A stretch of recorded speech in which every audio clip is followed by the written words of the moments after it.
നമസ്കാരം. എൻ്റെ വായന എന്ന ഈ സീരീസിൽ ഇന്ന് എൻ്റെ കയ്യിലുള്ളത് മുണ്ടൂർ കൃഷ്ണൻകുട്ടി മാഷുടെ മൂന്നാമതൊരാൾ എന്ന കഥാ സമാഹാരമാണ്.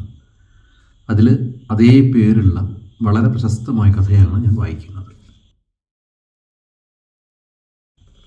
ഇരിങ്ങാലക്കുടയിൽ നിന്ന് അവസാനത്തെ ബസ്സേ തരപ്പെട്ടുള്ളൂ. അതുകൊണ്ട് ആലിൻചോട്ടിൽ ബസ് ഇറങ്ങുമ്പോഴേക്കും അന്തി കരുവാളിച്ചു കഴിഞ്ഞിരുന്നു. തണുത്ത് വിറങ്ങലിച്ചു പോയ ഇരുട്ടു വീണ് കിടക്കുന്ന വഴി. ഉണ്ണി, കാലുയർത്തി വെച്ച് നടക്കണേ, ഇല്ലെങ്കിൽ എരടി പൊട്ടും. ഞാൻ അവനെ എന്നോട് ചേർത്ത് പിടിച്ചു നടന്നു. ആകാശത്തിൻ്റെ കണ്ണുപോലും ഇരുട്ട് കെട്ടിയിരിക്കുന്നു. അച്ഛാ, ഒരു ചൂട്ട് വാങ്ങായിരുന്നു. വഴിയിൽ ഒരനക്കം കേട്ടു, അരിച്ചു പോകുന്ന പോലെ. ഉണ്ണിയുടെ കയ്യും പിടിച്ച് ഞാൻ കുറച്ചു നേരം നിന്നു. ഒരു ചൂട്ട് കിട്ടണമെങ്കിൽ വന്ന ദൂരം അത്രയും തിരിഞ്ഞു നടക്കണം. പിന്നിലെ വഴിയാവട്ടെ മുന്നിലെ വഴി പോലെ കണ്ണിൽപ്പെടാതെ കിടക്കുകയാണ്. ഞങ്ങൾ ഊഹം വെച്ച് നടത്തം തുടർന്നു. അച്ഛാ, പറഞ്ഞോളൂ, നാളെയല്ലേ നമ്മൾ മടങ്ങുക? നാളെ ഊണ് കഴിഞ്ഞിട്ട്. മടങ്ങുമ്പോഴേ തൃശ്ശൂരിൽ നിന്ന് എനിക്കൊരു തോക്ക് വാങ്ങി തരണം കേട്ടോ. തരാം. ഓ, തരാം. എന്നിട്ട് തൃശ്ശൂരെത്തിയ അച്ഛൻ പറയും, സമയമല്ലേ ഉണ്ണി, പിന്നെ ആവാന്ന്. അങ്ങനെ പറഞ്ഞാൽ നാളെ ഞാൻ കാണിച്ചു തരാം. തണുത്തും ചീർത്തും കിടക്കുന്ന ഇരുട്ടിൽ ചവിട്ടി ചവിട്ടി ഞങ്ങൾ നടന്നു. അങ്ങനെ നടന്നുകൊണ്ടിരിക്കെ ഒരു കാൽ പെരുമാറ്റം പിന്നിൽ കേൾക്കുന്നതായി എനിക്ക് തോന്നി. വഴിയിലെ പൊടിമണലിൽ ചെരുപ്പ് ഉരയുന്ന പോലെ, ഞങ്ങളോടൊപ്പം ആ ശബ്ദം നടക്കുന്ന പോലെ. പിമ്പാക്കം നോക്കി ഇരുട്ടിനോട് ഞാൻ ചോദിച്ചു, ആരാത്? മറുപടി ഒന്നും കേട്ടില്ല. എന്നാലും ഒരു മൂന്നാമൻ ഞങ്ങളുടെ കൂടെ നടക്കുന്നുണ്ടെന്ന് തോന്നി. 2 വർഷം മുമ്പത്തെ ഒരു തിരിച്ചുപോക്ക്. അന്ന് ഞങ്ങൾ 3 പേരുണ്ടായിരുന്നു. അന്നും ഉണ്ണി ശാഠ്യം പിടിച്ചു. വെള്ളത്തിലോടുന്ന ഒരു ബോട്ട്. പാലക്കാടൻ ബസ് പിടിക്കാനുള്ള ധൃതിയിലായിരുന്നു ഞാൻ. അവനോട് അന്ന് ദേഷ്യപ്പെട്ടു.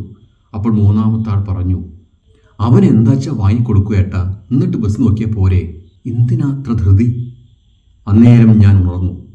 ഇന്ന് പൊടിമണലിൽ കാലുരയുന്ന ശബ്ദം പിന്തുടരുമ്പോൾ വീണ്ടും ഉണരുന്നു.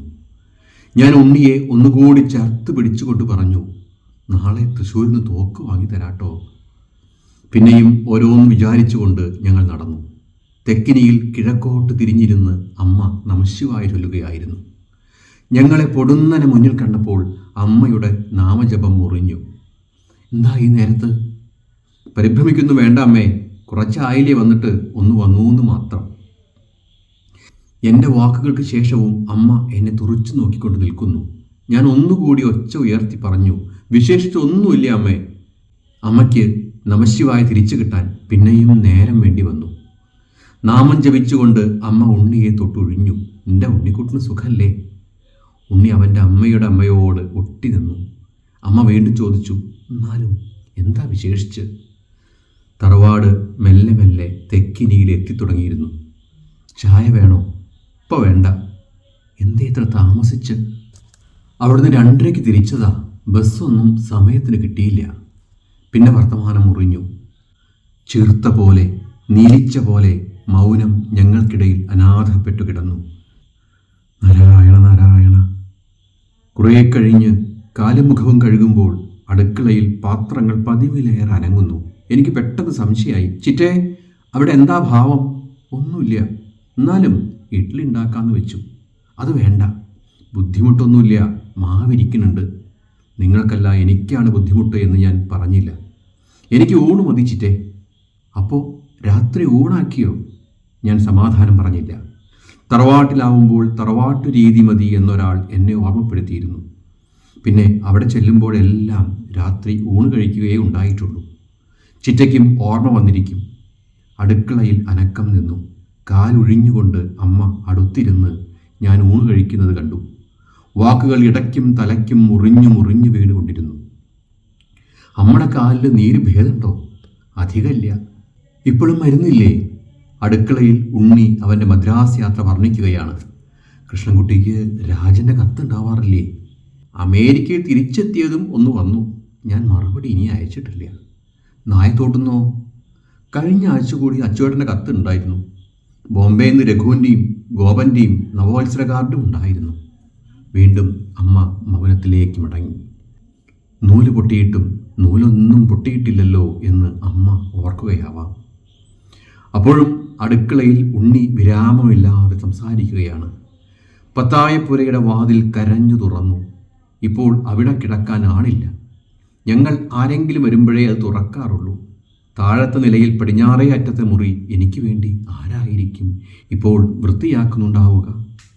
പിന്നെയും ഞങ്ങൾ തെക്കിനിയിലിരുന്നു. ഞങ്ങൾക്കിടയിൽ മൗനം വർത്തമാനം പറഞ്ഞു. മൗനത്തിൻ്റെ വർത്തമാനവും തീർന്നപ്പോൾ ഞാൻ അമ്മയോട് പറഞ്ഞു, നാളെ എന്നെയും ഉണ്ണിയും നേരത്തെ വിളിക്കണട്ടോ അമ്മേ. അത്ര നേരത്തെ മടങ്ങണോ? മടങ്ങാനല്ല, അമ്പലത്തിൽ കുളിച്ചു തൊഴാനാ. അമ്മ ഇത്തിരി നേരത്തേക്ക് എന്നെ തന്നെ നോക്കി നിന്നു. എന്തോ പറയാൻ അമ്മ ഭാവിച്ചതായിരുന്നു. അതെന്തായിരുന്നു എന്ന് അമ്പലത്തിൽ പോവാൻ തിടുക്കം കാണിക്കാത്ത എനിക്ക് ഊഹിക്കാവുന്നതല്ലേയുള്ളൂ. പക്ഷേ അമ്മ ഒന്നും പറഞ്ഞില്ല. അമ്മയുടെ നോട്ടം മെല്ലെ താണു. പറയാൻ വന്ന വാക്കുകൾ അമ്മയുടെ തൊണ്ടയിലൂടെ താഴോട്ടിറങ്ങുന്നത് ഞാൻ കണ്ടു. അമ്മ പൊരുളറിഞ്ഞു. അമ്മയുടെ കണ്ണിൽ വെള്ളം കിനിഞ്ഞു. തെക്കിനിയിൽ ഉറങ്ങിക്കഴിഞ്ഞിരുന്ന ഉണ്ണി ഉറക്കത്തിൽ എന്തോ പറഞ്ഞു. ഞാൻ പഴയ പോലെ പത്തായപ്പുരയിലേക്ക് പോയി. പുരാതനമായൊരു മണം അവിടെ നിറഞ്ഞു നിന്നിരുന്നു. മാറാല കെട്ടിയ തട്ടിൽ കാലം തലകീഴായി തൂങ്ങിക്കിടന്നു. ഒരു കടവാതിൽ ഞെട്ടിയുണർന്നു. അത് മുറിയിൽ തലങ്ങും വിലങ്ങും പറന്നു. പിന്നെ കിളിവാതിലിലൂടെ രക്ഷപ്പെട്ടു. ഇപ്പോൾ ഈ വലിയ പുരയിൽ, ഈ മുറിയിൽ ഞാൻ മാത്രം. കഴിഞ്ഞ വർഷം ഇതുപോലൊരു രാത്രിയിൽ ഈ മുറി തുറക്കുമ്പോൾ എൻ്റെ കൂടെ മറ്റൊരാളുണ്ടായിരുന്നു. ലൈറ്റ് അണച്ചു.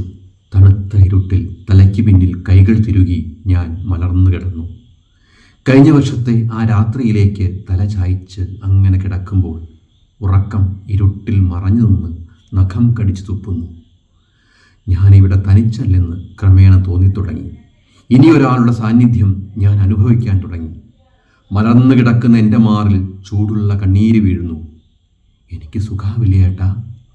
ആ ചോദ്യത്തിൻ്റെ കൊളുത്ത് എന്നിൽ തറഞ്ഞു വലിയുമ്പോൾ ഞാൻ സാന്ത്വനത്തിൻ്റെ വാക്കുകൾ തപ്പി. നിനക്കതിന് അസുഖമൊന്നുമില്ലല്ലോ കുട്ടി. എൻ്റെ കൈ ആ തലമുടി തലോടി, പുറം തലോടി. അതെ, എനിക്കൊക്കെ ഭേദമായിട്ടോ ഏട്ടാ. പിന്നെയും കുറച്ചു കഴിഞ്ഞ് ഞാൻ കേൾക്കുന്നു, എന്നാലും എൻ്റെ മാറത്ത പിടപ്പ് ഇപ്പോഴും മാറിയിട്ടില്ലല്ലോ ഏട്ടാ. എനിക്കൊന്നും പറയാൻ കഴിഞ്ഞില്ല. പുറത്ത് തൊടിയിൽ ഇരുട്ട് പിടയുന്നു. തെക്കേ തൊടിയിലെ മുളങ്കൂട്ടം കാറ്റിൽ നിർത്താതെ കരയുന്നു. വിരലിലെ മോതിരം തിരുപ്പിടിച്ചുകൊണ്ട് ഞാൻ ഒറ്റയ്ക്ക് കിടന്നു. ആരും വിളിക്കാതെ തന്നെ അതിരാവിലെ ഞാൻ ഉണർന്നു. ഒരു ഉൾവിളി കേട്ടിട്ടെന്ന പോലെ ഉണ്ണിയും ഉണർന്നു. ഞങ്ങൾ അമ്പലക്കുളത്തിൽ കുളിച്ചു. ഈറനോടെ അമ്പലത്തിൽ ചെന്നു. ഭഗവതി എന്നെ തന്നെ നോക്കിക്കൊണ്ടിരിക്കുന്നു. ഭഗവതി, അടിയനും കുട്ടിയും വന്നിരിക്കുന്നു. ഇന്ന് ചോദ്യമാണ്. ഉണ്ണി നല്ലോണം തൊഴണം കേട്ടോ. ഉണ്ണി കണ്ണടച്ച് കൈകൂപ്പുന്നു. എനിക്ക് അപേക്ഷിക്കാൻ എന്താണുള്ളത്? ഭഗവതി ഇമ വെട്ടാതെ എന്നെ തന്നെ നോക്കുകയാണ്. ഞാൻ വിളിച്ചു, ഭഗവതി. വീണ്ടും വിളിച്ചു, എൻ്റെ അമ്മയെ. അമ്മയ്ക്കെല്ലാം മനസ്സിലാവുമല്ലോ. മുഴുമിക്കാത്ത ആ അപേക്ഷയിൽ എൻ്റെ എല്ലാ അപേക്ഷയും ഉണ്ടായിരുന്നു. ഭഗവതി എൻ്റെ അപേക്ഷ അറിഞ്ഞ് കണ്ണടച്ചു. അമ്പലത്തിൽ നിന്ന് മടങ്ങുമ്പോൾ പിന്നിൽ പൊടിമണലിൽ കാലുരയുന്ന ശബ്ദം. ഞാൻ ഉണ്ണിയോട് പറഞ്ഞു, തൃശ്ശൂരിൽ നിന്ന് നിനക്ക് ഇഷ്ടമുള്ളതൊക്കെ വാങ്ങിത്തരാട്ടോ. കഥയുടെ അവസാനിക്കുകയാണ്.